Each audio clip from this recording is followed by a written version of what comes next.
আসিফ মাহমুদের বাবা মিল্লার মাস্টারের নির্দেশের অনুসারে কিন্তু এই হত্যাটা হয়। বাংলাদেশে কোনো বিচার নেই, আমি কোনো বিচার পাইতেছি না।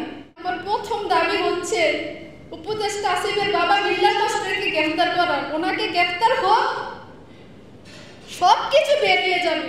গত 3 জুলাই কুমিল্লা মুরাদনগর ভাঙ্গরবাজার থানাধীন পরিবাড়ি গ্রামে ত্রিপুর মার্ডারের মারাত্মক আহত আমেন ওই ফ্যামিলির সদস্য রুমা আক্তার।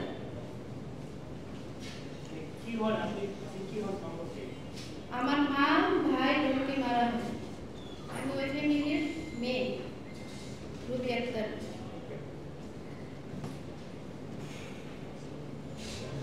আমার আজকে তেমন কিছু বলার নেই। আমি আইসিইউতে ছিলাম 14 দিন। আইসিইউ থেকে বের হয়ে আমি একটা সাংবাদিক সম্মেলন করেছিলাম। এরপর আমাদের উপর যে পরিমাণ চাপ সৃষ্টি হয়েছে, আমি কিন্তু ওই সম্মেলনে বলেছিলাম যে আজকে সাংবাদিক সম্মেলন করার পর হয়তো আমাদের উপর চাপ সৃষ্টি হতে পারে। এটা আমি আজকে তুলে ধরার জন্য এখানে আসি। প্রথমত হচ্ছে মামলার আয়োগ যে আমার বোনের রিক্তা বাদী, ওর যে বক্তব্যটা তুলে ধরেছেন সাধারণ চেয়ারম্যানের, উনি কিন্তু পুরাটা রেকর্ড দেয়নি।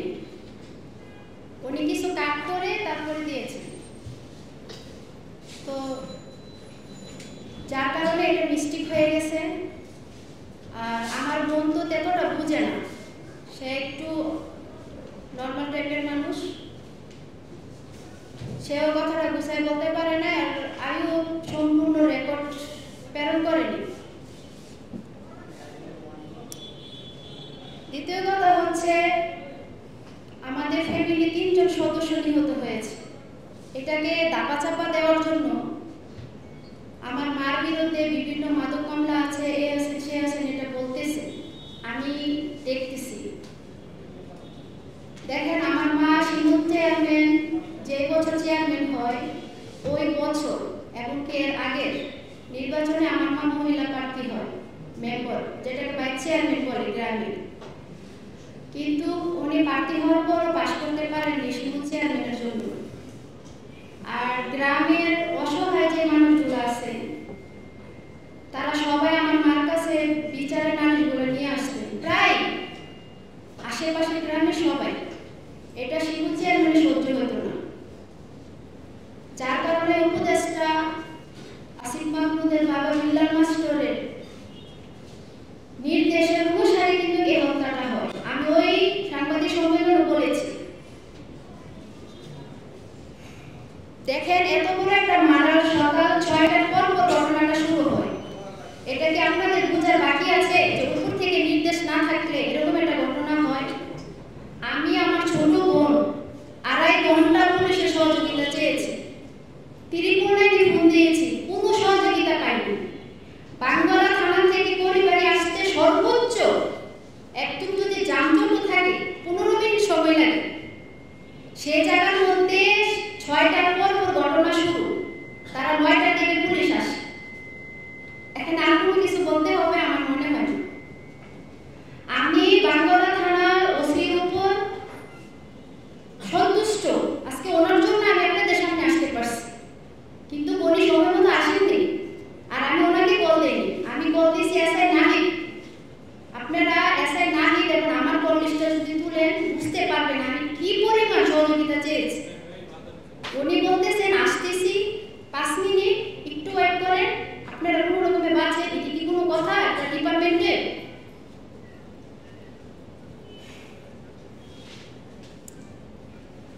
আর আমাদের ঘটনার পর যারা আপনাদের মতো সাংবাদিকের সামনে বা মিডিয়ার সামনে যে বক্তব্যগুলো দিয়েছেন, যেমন মুস্তফা পরিবারের, তিনি বলেছেন যে আমরা গতকালকে সন্ধ্যায় সিদ্ধান্ত নিয়েছি এই পরিবারকে একদম শেষ করে ফেলব। এটা আপনারা দেখেন, যারা বক্তব্য দিয়েছেন মিডিয়ার সামনে তারা কিন্তু ঘটনার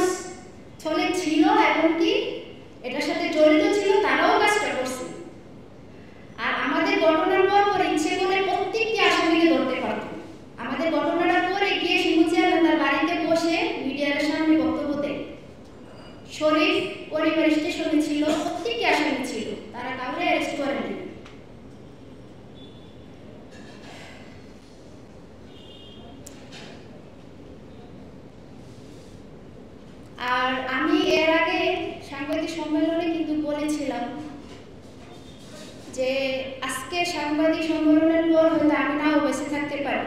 আমি আজকেও বলতেছি, যদি আমি এখনো মেডিকেল আওতাধীন আছি, আমি এখনো সুস্থ হতে পারি নাই। আমার মাথায় 72টি সিঁড়ি, হাতে 16টা সিঁড়ি, পায়ে 20টা সিঁড়ি, মাথায় আছে আপনার 26টি সিঁড়ি। আমার অঙ্গটা বিধ্বস্ত করে দিছে। আমি মনের সাহস আপনাদের সামনে আসছি।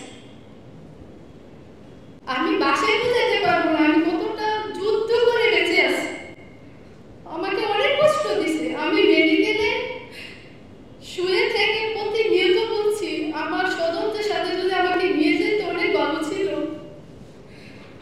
বিশ্বাস করেন, এত নির্মমভাবে কেউ করে মারে না। আমাকে যখন আঘাত করে আমি দৌড়াচ্ছি আর আমাকে রামদাদি ঘুমাইতেছে, আমার কিছু বলার ভাষা নেই। বাংলাদেশে কোনো বিচার নেই, আমি কোনো বিচার পাইতেছি না। আজকে প্রায় 2 মাস হয়ে যেতেছে ঘটনার তৃতীয় দিন রেকর্ডিং কিছু আসামি ধরার পর আজও পর্যন্ত কোনো আসামি ধরা হয়নি। প্রশাসন ইচ্ছে করলে 24 ঘন্টার ভিতরে সব আসামি ধরতে পারে। আমার মা বিএমপি করতেন, যার জন্য ওই আমলে উনি একজন মহিলা, ওনাকে ইচ্ছে করলে দর্শন মামলা দিতে পারবে না, মার্ডার মামলা দিতে পারবে না, অস্ত্র মামলা দিতে পারবে না। যার কারণে ওনাকে মাদক মামলাটা একটু নিজেই বাংলাদেশের জন্য বাংলা থানায় কোনো মাদক মামলা হলে রেফারেন্সে ওনার নাম দিয়ে দিতেন। আপনারা তদন্ত নেন যে কয়টা মামলা ওনাকে 1 নম্বর আসামি আছেন, মামলার এফআইআরে ওনার নাম দিয়ে দেন। আমি ওই দিন সাংবাদিক সম্মেলনের সময় বলছিলাম যে আমি যদি বাংলাদেশে বিচার পাই, একমাত্র আপনাদের দ্বারা আমি বিচারটা পাবো, সকল সাংবাদিক ভাইদের দ্বারা। এছাড়া আর কোনো উপায় নেই। যেখানে উপদেষ্টা এটার সাথে জড়িত, তার বাবা জড়িত, আপনারা সত্যটা যাচাই করেন, আপনার এলাকাতে যান, কিন্তু আসামির কোনো পরিবার ছাড়া আপনারা গোপন তথ্য নেন যে আমার মা কি এর সাথে জড়িত ছিল, আমাদের কি অপরাধ ছিল যে এরকম নির্মমভাবে মারতে হবে। আর আরেকটা বিষয় দেখেন, আমার স্বজনরা হারাইছি আমি। আপনারা বলেন একটা পরিবারে মা ভাই বোন যদি চলে যায়, কে থাকে? 7টা বাচ্চা কি হয়েছে, সবগুলো আমার উপরে নির্ভরশীল।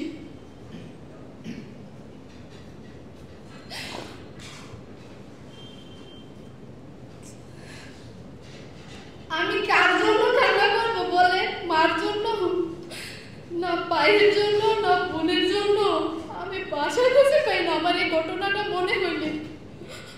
আমি ওই দিন সাংবাদিক সম্মেলনে বলেছিলাম যে আমার প্রথম দাবি হচ্ছে উপদেষ্টা আসিফের বাবা মিল্লাত মাস্টারকে গ্রেফতার করার। ওনাকে গ্রেফতার হোক, সবকিছু বেরিয়ে যাবে।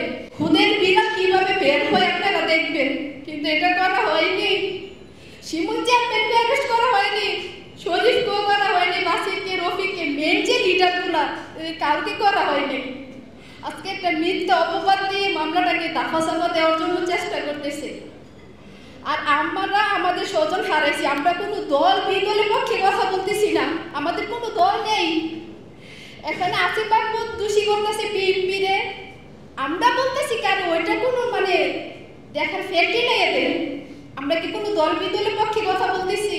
যারা এটার সাথে জড়িত, কোনো মেন আসামি এখন পর্যন্ত অ্যারেস্ট হয় নাই। আমরা চাই বিচার। আমরা আমাদের স্বজন হারাইছি যারা এটার সাথে জড়িত ছিল। সিসি ক্যামেরায় ফুটেজ কিছু আছে, কিছু বাড়ির পশ্চিম পাশ দিয়ে ঢুকছিল। আমাদের মার্কেটের দক্ষিণ পাশে আমার কাকার মার্কেট, ওই মার্কেটে কোনো সিসি ক্যামেরা ছিল না, ওই দিক দিয়ে ঢুকছে। আপনারা এটা তদন্ত করেন। এখানে কেউ কাউকে দোষ দিয়ে কোনো লাভ নেই। আর দেখেন, আমি ওই সাংবাদিক সম্মেলনে বলার পরও আমার বাবাকে ধরে নিয়ে জোর করে বিলের মাঝখানে পর্যন্ত ভিডিও করেছি। আমি কিন্তু জানি, আমি বুঝতে পারছি এরকম একটা কিছু হবে, এটাই হয়েছে। এমনকি আমাকে তন্ন তন্ন করে খুঁজতেছে। এখন পর্যন্ত আমরা হুমকি মধ্যে আছি। আমাদের কোনো নিরাপত্তা নেই, কোনো নিরাপত্তা দিচ্ছে না প্রশাসন, কোনো দল এখন পর্যন্ত আমাদের পাশে এসে দাঁড়ায় নেই। এটা বাংলাদেশ, এতগুলো মানুষ মারা গেছে, কোনো বিচার নেই। আজকে 2 মাস হয়ে গেছে, আমি কোন উন্নতি দেখতেছি না। না আমাদেরকে নিরাপত্তা দিচ্ছে কোনো প্রশাসন, কোনো দল, কোনো দলের লোক। বাংলাদেশে এত রাজনীতিক, এত নেতা, এত এমপি, মন্ত্রী, ডিআইজি, উপদেষ্টা, কেউ আমাদের পাশে একবার এসে দাঁড়ায়নি। আমরা খুব অসহায়।